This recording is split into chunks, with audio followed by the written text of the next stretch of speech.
Hi, and welcome back to This Week in Voice, Season 4, Episode 18. We're getting deep into Season 4 now. I'm getting tired. My dress code is waning if you're watching on YouTube. Thank you for joining us. If you're watching on YouTube, if you're listening on Voice First FM or major podcast providers, we appreciate you as always. Today is Thursday, March the 5th. My name is Bradley Metrock. I'm CEO of a company called Score Publishing based in Nashville, Tennessee. We're very pleased to have two phenomenal guests today.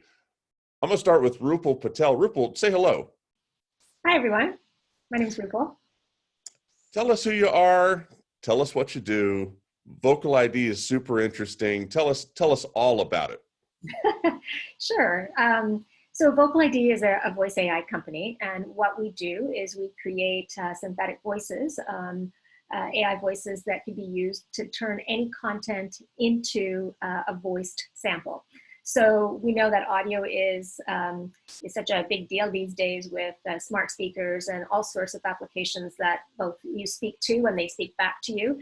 And we believe that it's really important for that voice that is used by the product or the company to sound like a unique individual, and also to really feel some kind of synergy with the population that it's trying to reach. We got our start making voices for people who couldn't speak, and they were given sort of generic voices to use despite how old they were, their age, their gender, and so on.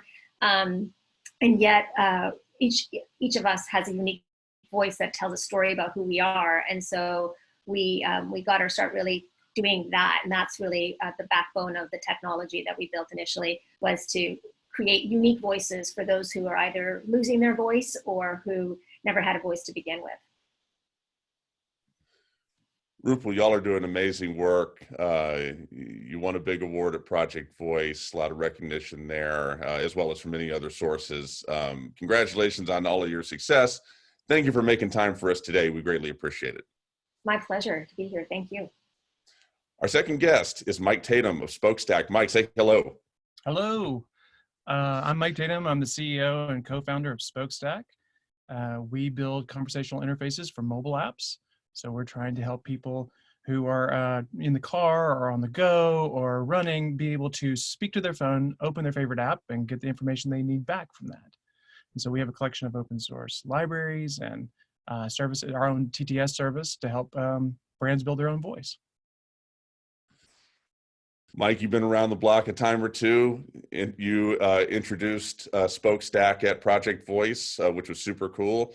Thank you for making the time for us today as well. Absolutely. With that, we'll get to the news. Story number one, our VoiceBot.ai story of the week. As I say every week, if you don't know what VoiceBot.ai is, you are doing a lot of things wrong. Pause the podcast, go find out, come back.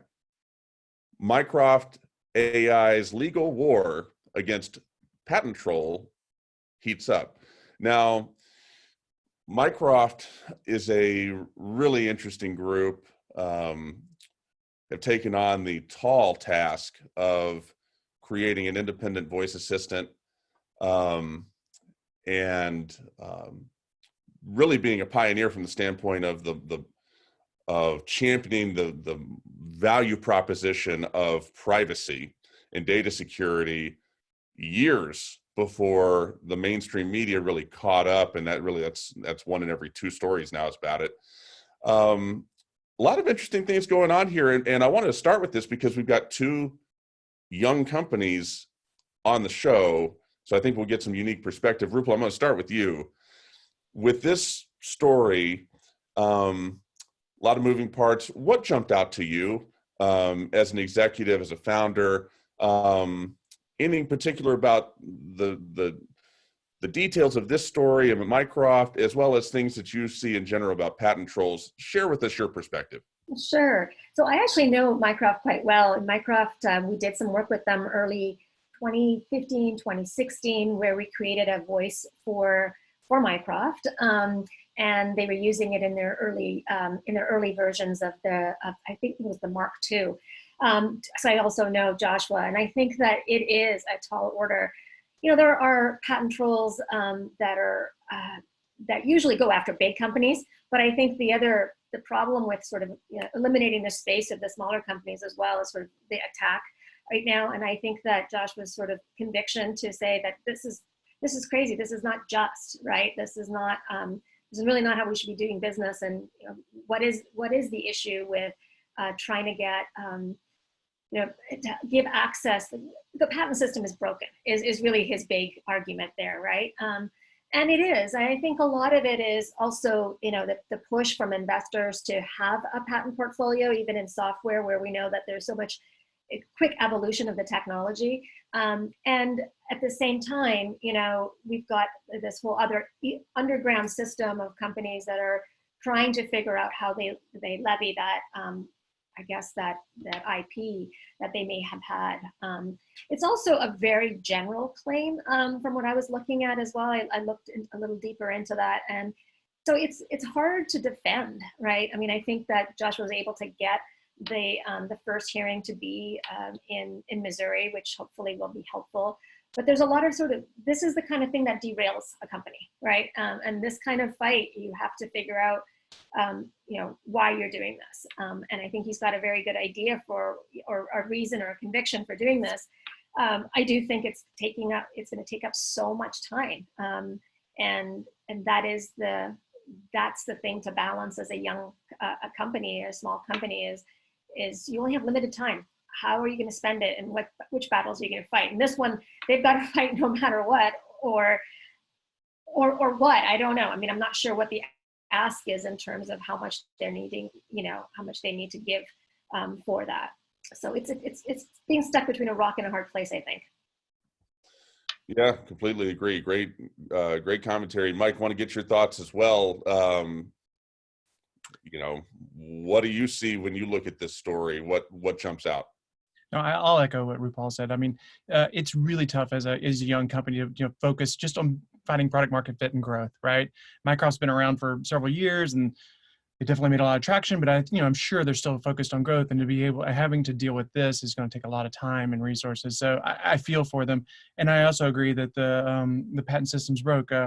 Our executive chairman was involved with a company called RPX, which actually would work with bigger companies to roll patents together so that you could be a little bit more defensible against all these claims. I mean, as you said early in the show, I've been around a while, and I'm, having been involved with a couple of different, early digital music businesses. And I remember just the trolls coming out in waves, and it's just so distracting and such a barrier to innovation. Is still trying to, all of us are still trying to figure out what the right services are, what the right products are, what the right, processes should be, much less having to deal with like patents that are potentially 10, 15, 20 years old, that are super general, that are not really relevant to what we're doing right now. I'm pulling for them, and what Sonos is doing as well too. I think you got both sides of it in our industry a little bit, right? Sonos is, on the another side of a patent claim. So, I think it's going to be interesting. I hope those companies can figure something out and level the playing field so that we can still get innovation. People who actually have something that's defensible can defend it, but we can stave off the trolls and continue to build our businesses. Yeah. This is not a real happy story. And all of us as founders can appreciate, the time, sure, and the money, sure, but the mental toll of every day. If you woke up with the excitement, you wake up with less. If you wake up mad, now you're waking up even more mad. It's just every day you got to wake up with this on your shoulders, and founders take on a lot as it is. We don't need companies like Voice Tech coming along. It's not funny saying, you need to pay me now or stop doing business. I think a lot of people in this industry will be watching this. I think there's an interesting case. One thing I find interesting is, we've got major accelerators with Amazon and Google incubating, companies. And I wonder, if part of Amazon's pitch, like with the Alexa accelerator powered by Techstars, is being able to protect companies from trolls like this. And I think, Mycroft came out of some accelerator. I don't remember which one, maybe a Techstars accelerator. You're just looking around for whatever friends you can find to try to put this thing down. I want to read something before we move on to the next story real quick. I want to read what the patent is for, quote, using voice commands from a mobile device to remotely access and control a computer. I mean, so yeah, this is bad news. It's great commentary. Any closing thoughts on this? Obviously, we'll be watching and rooting for them. Well, I think the one thing is too that that affects so many other applications where you are actually using voice-based access, voice-based communication, right? And I don't even believe that Mycroft uses a mobile device. They use their speaker, the smart speakers, or whatever they want to call it. So, how much is that infringement? How are they interpreting this? Or how is the voice tech lawyers interpreting this? I think that it's so gray, it's so fuzzy. And I mean, Mycroft is sort of a small target in comparison to all the other companies that are already in the space accessing voice through a mobile device. So, I mean, you could say, why not go after something with deeper pockets? And is this just the first try along many? And I think that's later in that report as well. Yeah, I mean, I think that's exactly right. I mean, typically what these guys try to do is they try to get one little foothold, right? And try to build the case for that they've been able to defend the patent. So they picked on, in their mind, the weakest potential victory, right? So that they can continue to build on that. Because obviously, if this was something they really felt they had the wherewithal and they could go after people, you'd go after Apple, you'd go after Google, right? And they're trying to build up to that. So I think you might find, and I wouldn't be surprised, kind of per my reference to RPX, that some of these companies, they have thousands of patents, right? And they might be able to come in and step into this and help defend Mycroft or pull some resources behind them just to make this troll go away and not be a problem for them anymore. Who knows? We'll see what happens. I'd like to see a number of companies kind of rally to their defense and pull together resources and kick these guys to the side and make sure that we get further definition on what they're trying to do and what they think is defensible and what they should pull for. But this thing's too generic and it's too disruptive for everybody to continue to go forward. Yeah, we'll keep an eye on this, and yeah. Well, we needed to start with it and get it out of the way, I suppose. But yeah, we'll be rooting for him. And I do feel like they probably picked on the wrong guy, because Montgomery he's not going to go down easily. And so yeah, we're looking forward to seeing hopefully what will be his success in defending that. Story number 2 from PC Games Insider. It's a source we have never used before. Voice games developer Labworks.io gets $640,000 investment. Now, this is an interesting one as well, because it's sort of continuing in this drumbeat of funding, M&A, investment class stuff going on in the space as it continues to escalate. Mike, I'm going to start with you. What about this jumps out at you, either about Labworks' business model or about the funding or about funding of the space in general? Share with me your thoughts as you looked at this article. Sure. No, I was encouraged to actually see that. I think what Labworks is doing is really interesting. I mean, Volley also is another company that's, are already out there establishing themselves not only on smart speakers, but on mobile devices. They have games in that space. And, at least in our business, we've actually already started to have conversations with companies that want to bring, their smart speaker voice-based game over to mobile, or companies that already have mobile games starting to bring voice to it. And I think that you're going to see some massive breakout hits. You guys remember Heads Up? Remember when you'd walk around and everybody was doing the mobile phone to their head, Love that.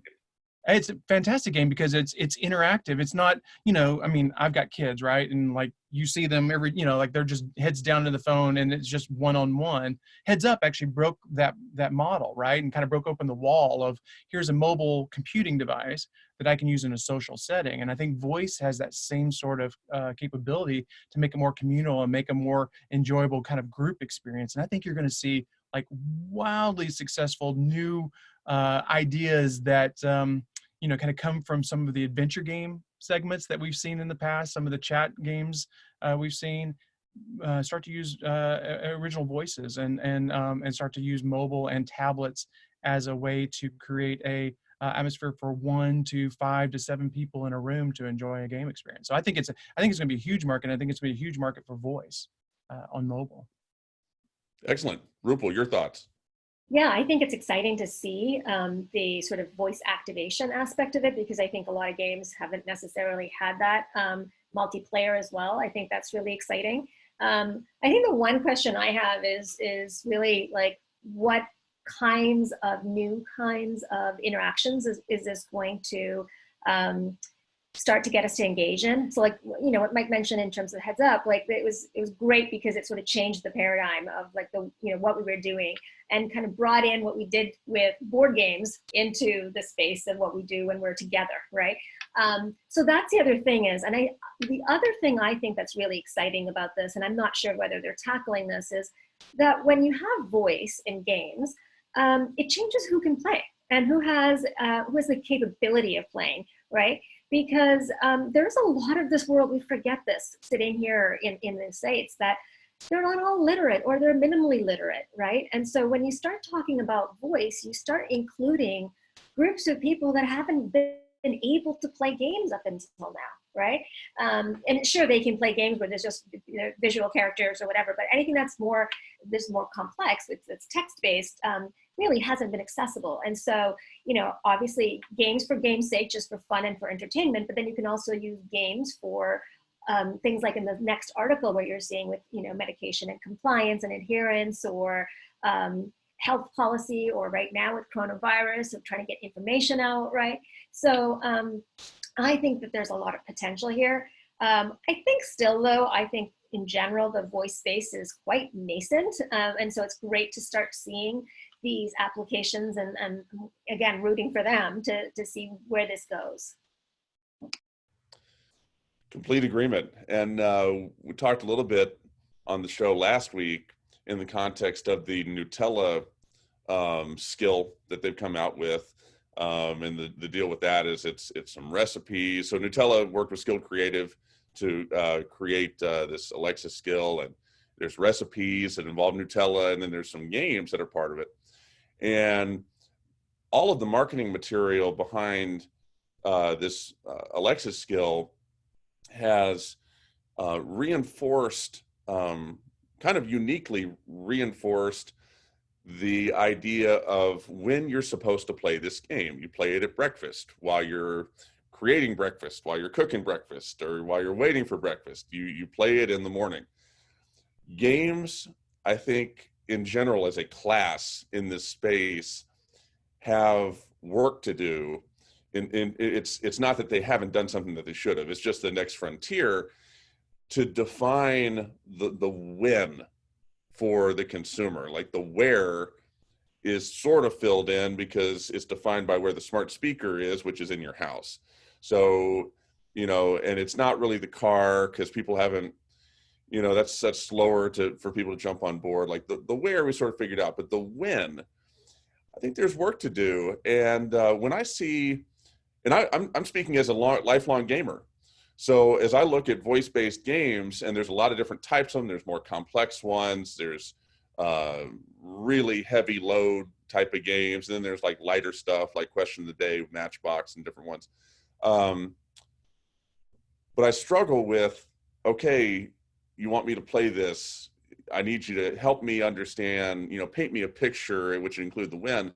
And when I look at this deal with LabWorks, I find it fascinating that they raised this money on not the idea of creating a single game or a series of games. No. They raised this off the idea of a subscription. So you're even going one step beyond where we were before. And I think it's good news. I think it's great news for people like y'all, because it shows there is so much excitement around this space and so much capital seeking a home that people are willing to invest in things that are, just to be honest, not as proven as maybe in another sector that have to be investment class. So I think it's all a good story. I think they'll succeed. We're rooting for them, but I think it's good news for the space. Those are my thoughts. Any closing thoughts that y'all have? So I think with Game Show Network, like on the games, there was a whole sort of a channel of games, even for more text-based communication, right? So yes, it hasn't been proven in voice, but I think the idea is, so you've got the Nutella game, you've got a whole cluster of things you can do throughout your day. It's like a channel, right? And it's allowing you to have a variety of different interactions at different touch points in your day.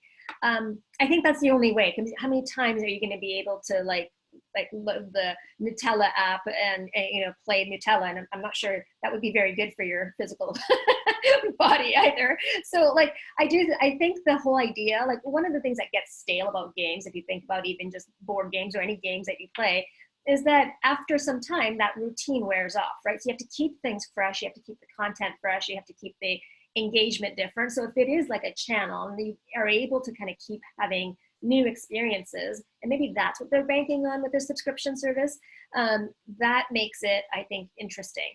The problem is the way that games are typically made right now is it's sort of one game, right? Or so I don't know how they're going to bring together a variety of different providers and content.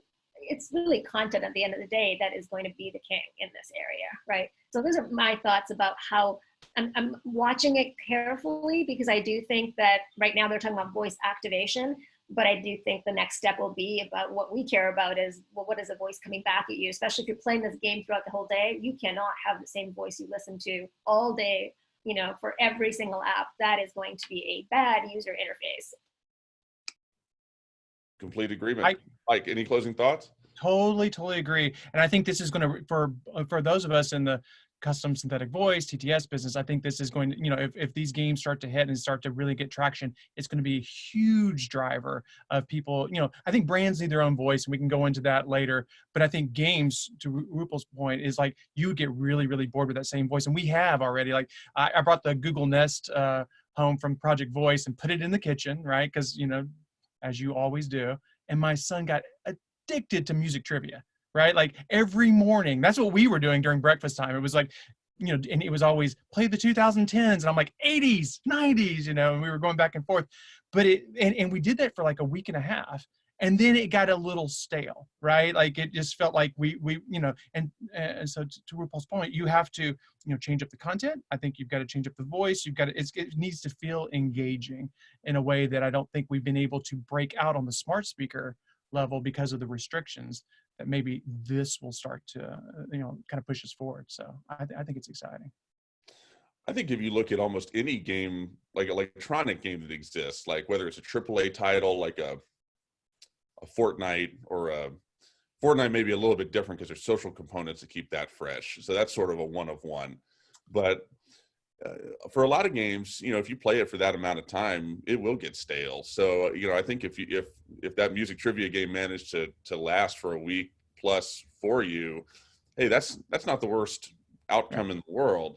And that's another whole aspect is, what is success for these games? Like, is it keeping someone's attention for a week solid? Is it making someone come back periodically over a more extended period of time? I think that's to be defined as well. But Rupal, I'll just end this story with just going back to what you were saying about, I look forward to when the AI is sophisticated enough to say, okay, you have loaded the Nutella app 17 times this week. We better call Mayo Clinic.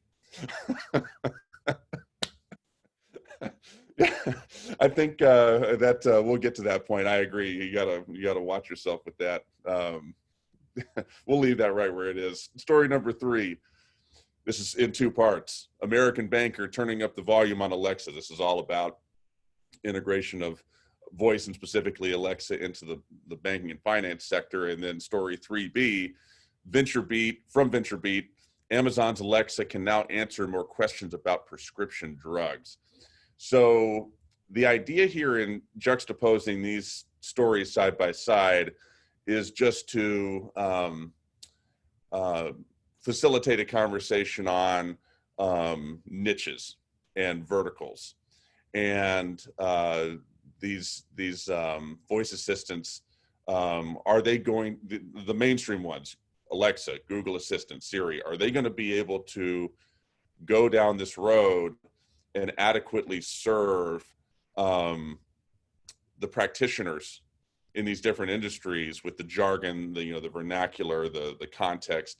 Or are we going to need more niche players like we're seeing the development of? I would like for us to cover, that question, but anything else that stood out to you as well about either of these two stories, definitely let us know that as well. Your thoughts. And you're on mute. Yeah. So I'll start. Okay. The thing I think that's going to be challenging, at least in the finance sector, is how do you authenticate who's talking, right? And how, and I think we've talked about that, and you've seen all these issues. And so, and I also just think there's going to be a certain amount of hesitancy, both, with the consumer and with institutions, to have a third party in between, right? So when I look at that segment, I don't know how that shakes out, right? I know that almost all the inbound, we're getting a lot of inbounds and a lot of requests around finance, and we seem to get into privacy issues pretty quickly. And so, and that's still an area that I think, we don't have the rules, regulations, what are the best practices or policies for voice in that segment. And I think that's going to be a barrier for finance breaking out. That's my personal opinion on that. Rupal, I don't know if you have any opinions. Yeah, no, that's great. Rupal, your thought. Yeah, your thoughts on either of these or both. Well, I think first, I think today a lot of healthcare companies and some finance companies are kind of jumping in thinking, well, we've got this partnership with Amazon, we're going to have this, partnership with Google.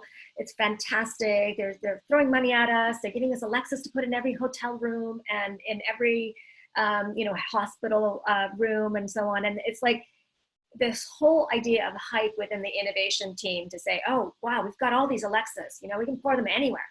And what they're asking of their patients and what they're asking of their clients is really give up privacy, right? And we know that Amazon and Google are not just providers of voice technology. They're a logistics company in the case of Amazon, right? They're a pharmacy company with PillPack now. They are a food company with Amazon, right? What you're doing is, for convenience, handing over data. And I think the problem with that is that we are not being thoughtful about this. And because there are no laws, there aren't regulations and so on, it's allowed to happen today. And I think this is actually going back to the point with Mycroft is, Joshua's story always was, if you make it open source and you're not connected to like a big provider like that, you have the ability to, what we do in our companies is focused on voice. We don't also sell pills and books to you and whatever else to you, right? So I think it's really important that the data of what you're saying to these devices and what the devices are saying back to you, like your accounts and balances and which pills you're taking, and if they can be then shared with something else, those are all major violations of privacy, which I think right now are being totally overlooked because these companies are coming in and saying, we just want to play in the space. We just want to give you Amazon dots for free. That $49 box or thingy is, my gosh, you are trading in a heck of a lot more than $49 worth when you let that thing hear you and your conversations. So I really worry about that. I'm concerned about that, especially in healthcare and in finance. And those are the two stories for me. So that said, that's one. The other thing is that about 2 years ago, we were approached by a very large financial institution.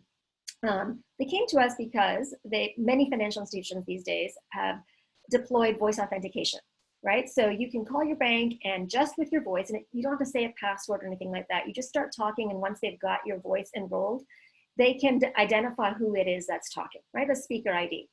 And it's a sort of passive speaker ID. And so what they were concerned about is how much data would it take for people to create or recreate someone's voice? And could that be used to spoof the system to get into the bank account, right? And so this is 2018, early 2018. And we took on this project, and what we were able to show is that we were in fact able to, with synthetic voices then, we're not even talking about the ones that we can make today. Back, early days of deep neural network-based technology, we were able to take data from, as little as a few minutes of data and create a voice that was able to go through the voice authentication system. And we went back to the bank and we said, okay, this is what we were able to do. And we even created then afterwards the capabilities of being able to identify between synthetic and human voices and so on. And at that point, they said to us, and we spoke to a lot of different major banks in this country, right? And the response was, voice hacking is not really big enough for us to be concerned about it, right?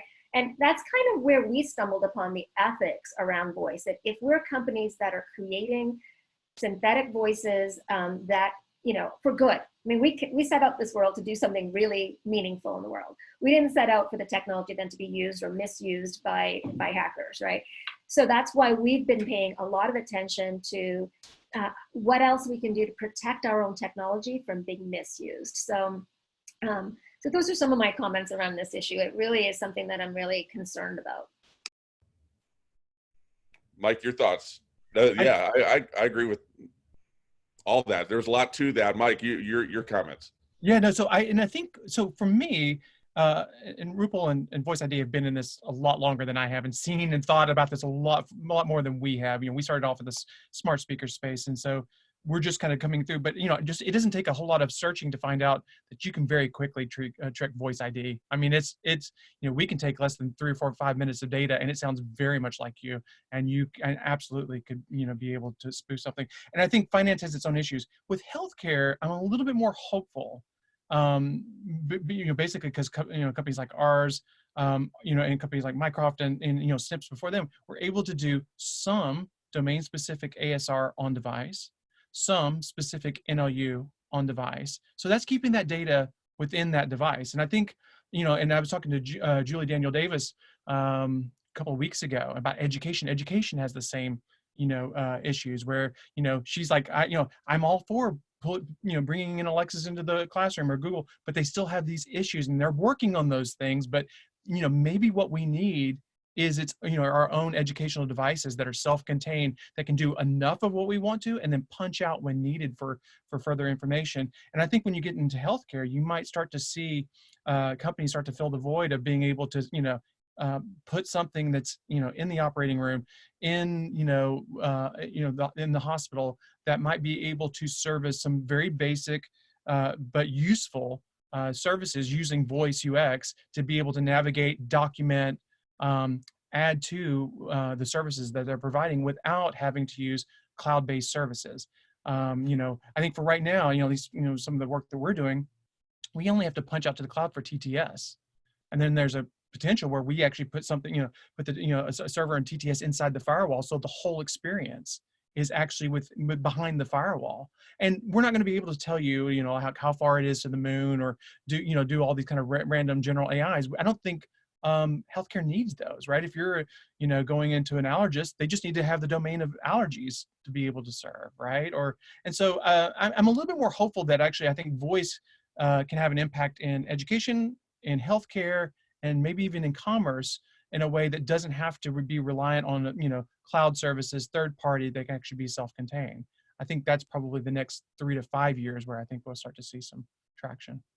So I agree with you, Mike. I mean, it's not about, so I don't have any issues with voice being used, and especially if it's on device, or it's not within these big services where the companies that are providing the services are also global, companies that do everything else, not just voice. So that's my thing about it. It's not so much that smart speakers shouldn't be in these contexts. They absolutely should. If you're thinking about pillow health and all these other companies that exist as physical devices and they're domain specific. I'm more concerned about the broader aspects of using a kind of a general purpose technology or general purpose hardware in these different domains. And especially, I think for health, there is bigger concern about privacy than even finance, because money can be replaced, but your identity and your whether or not you can get insurance, those are much more difficult to protect after there've been breaches.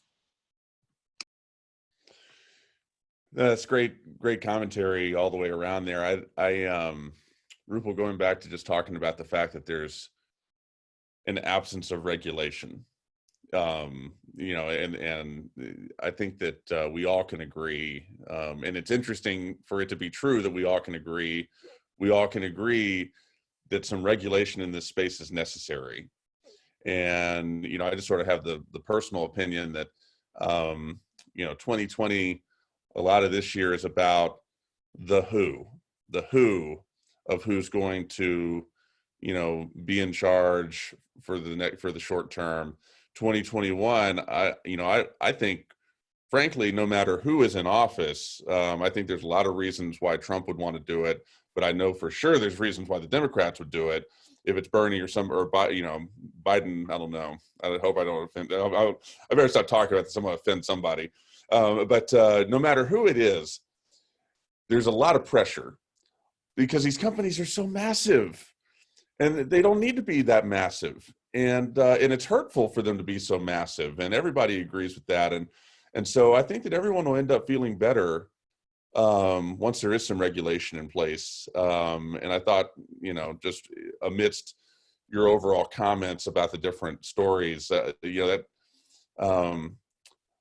a lot will be clarified with how Alexa and Google Assistant, some of these other ones can go into and serve these verticals once that type of regulation's in place.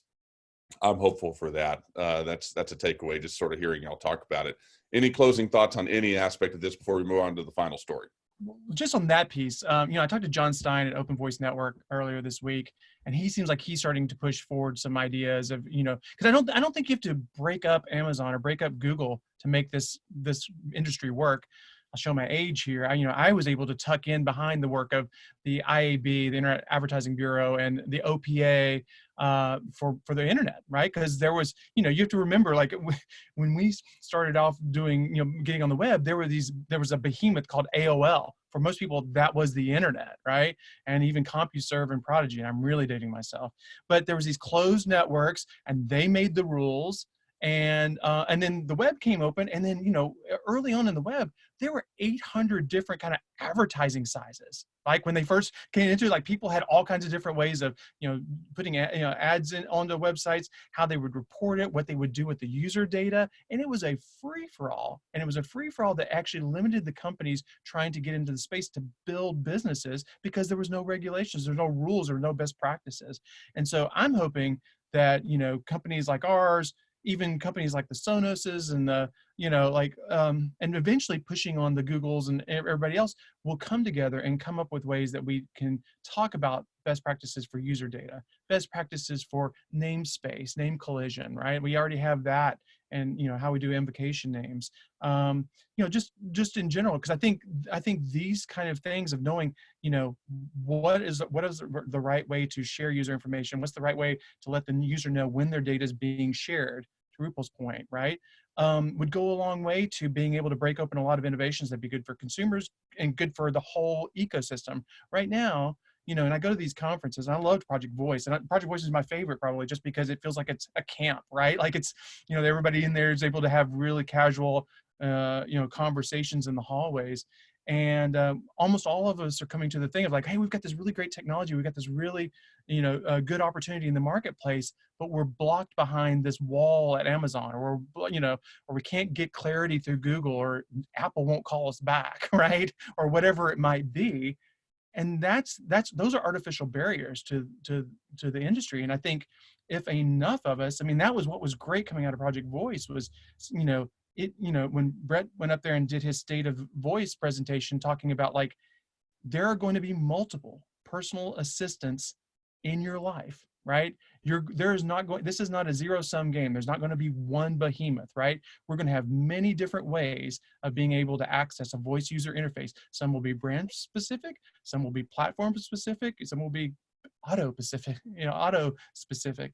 And so that means all of a sudden that we have a network, and now we need network rules, regulations, kind of a HTTP, for lack of a better analogy, and a DNS of being able to go through and figure out how we're going to trade information about users and content and commerce and the whole thing. And I'm hoping that's something that over the next year or two, we can all band together and put pressure on the platforms, not because I don't think that they don't realize that would be good. I think they're just big. And when you're in a big company, you get stuck behind this, like, here's what my quarterly goals are so I can make my bonuses. I know this is probably good for the overall industry, but how does this help me make my quarterly bonus, right? And I think that we have to, as a group of, developers and publishers and content providers, organize ourselves and start to put pressure on them of like, this would be best for us and best for you. And I think that will open up a lot of opportunities. It's my personal opinion. Rupal, your thoughts? Yeah, I agree totally with Mike. And I think that having a seat at the table when these discussions happen is going to be really important for us, for the smaller companies as well. Primarily because we probably have the most to lose with regulations. When we saw GDPR, being rolled out, all the big companies, it was just no big deal. I mean, for smaller companies like us, it was like, it was work, it was time, and oftentimes it's sort of, it really does. Some regulations, for regulation's sake, can bog down innovation. So we have to figure out what is necessary. And there's a lot of things already in place that could be used that don't require new regulations. We just kind of have to figure out what are the rules of play here and what are best practices. And I do think that it's going to be important that us, the developers of this technology, are really thinking not only about all the good that we want to create in the world, but also the potential mishaps ahead of time, and not by us, but by bad actors. And so I think if we're not aware of this, there could be imposing or regulations imposed just because something bad happened. But I think being proactive about it will get us much, much farther. Excellent. Yeah, I'll leave that right there. That was great. Our last story of the week. This is from the Hindustan Times. Someone just turned a rotary phone into a Google Home Mini smart speaker. And the rest of the headline is, and the result is just amazing. I left that out, although it's probably true. Shout out to Dave Robinette of Pound 250, who has been working on this for quite a while. And it's interesting to see folks in other parts of the world thinking about this as well. Rupal, I want to start with you. There's a lot to this. What's your takeaway from what this individual has managed to do with this? Is this just, some irrelevant gimmick, or is there something more to this that could maybe be beneficial to others down the road? Share with us your thoughts. Well, when I read it, I thought it was really interesting in terms of, it's clearly someone who has a signal processing background and is able to like sort of reroute this thing and think about what is the functionality of a phone, right? And how do you it's got two pieces. And if you think about a smart speaker, it's only one, the microphone and the speaker sort of in one place, right? Or in one container. Whereas in the phone, you have sort of one part of it is where you listen and the other part of it where you speak. And so they're decoupled in some way, right?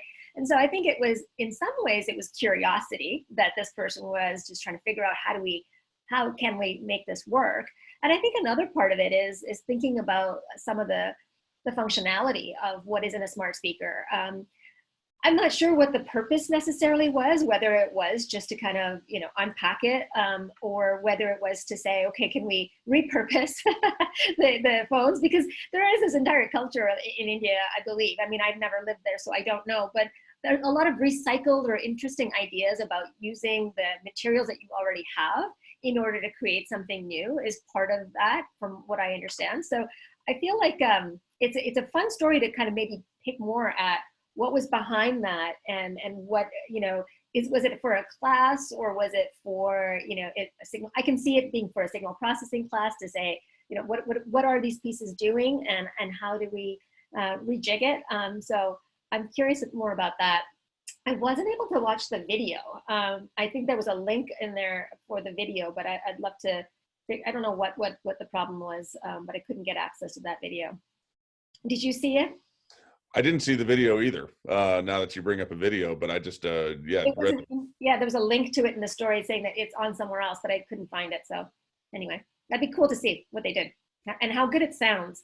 So that's the other thing, is that, you know, where we've come from. Rotary phones and the technology back then is a sort of a band limited kind of audio, and with the smart speakers today, I mean, there's a complete difference in the audio quality. And so what if we could hear that through our phone, right? That would make all the issues with listening to older people listening to the telephone have so much trouble with it, because it cuts off the S's, because they're in higher frequencies. So I think that there's something really fascinating about sort of user interface in what they did.